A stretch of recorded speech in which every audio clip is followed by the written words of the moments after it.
Hi, my name is Dan. I'm with a company called Triad RV Parts and a company called LED for RV.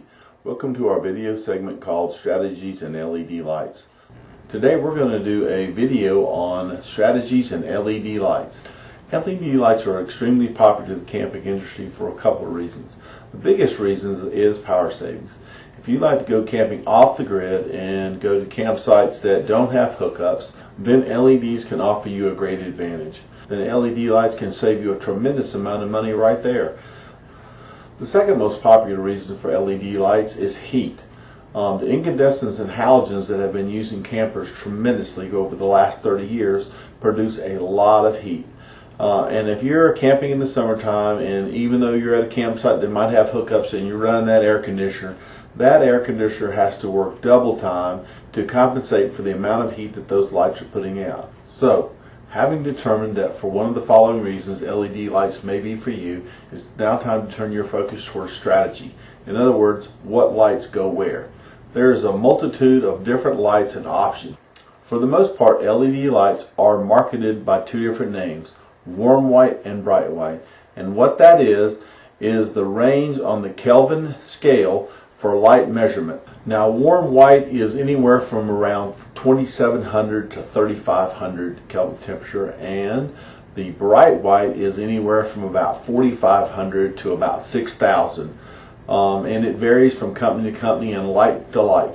Typically on the inside of the camper, most people prefer warm white, mainly because it gives out a more relaxed feel. I mean, while you're camping, you should be relaxing. And for the outside, most people prefer bright white. It is a stronger light. Now, having said that, there is an exception to the warm white on the inside and the bright white on the outside rule. The number one thing being that warm white in the kitchen area oftentimes turns out to be a bad result.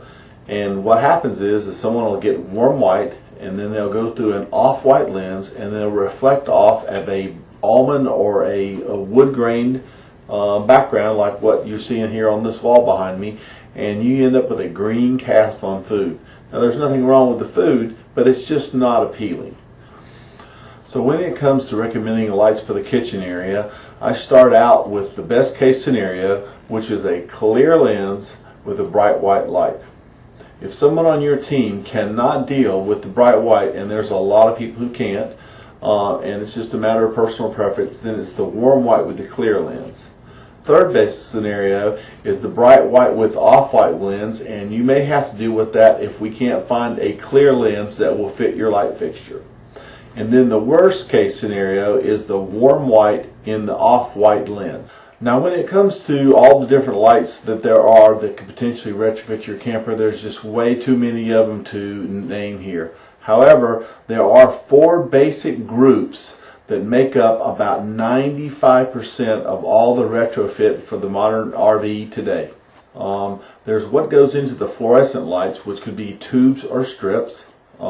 Then there are the G4, which are the replacement for the halogens, and there's a couple orientations for those, one for the reading light and one for the down type or puck lights. And then there's the cluster bulbs, which are the round shaped bulbs that are just similar to a light bulb, but there's a lot of different little LEDs around that. And then there's the pad. The pad typically will come with a pigtail on it and some type of a plug. Now, that concludes the first in our series, Strategies in Lights. We hope you continue to watch the series. We're going to cover all the major four groups and some of the pros and cons of those particular groups. I hope you enjoyed our video.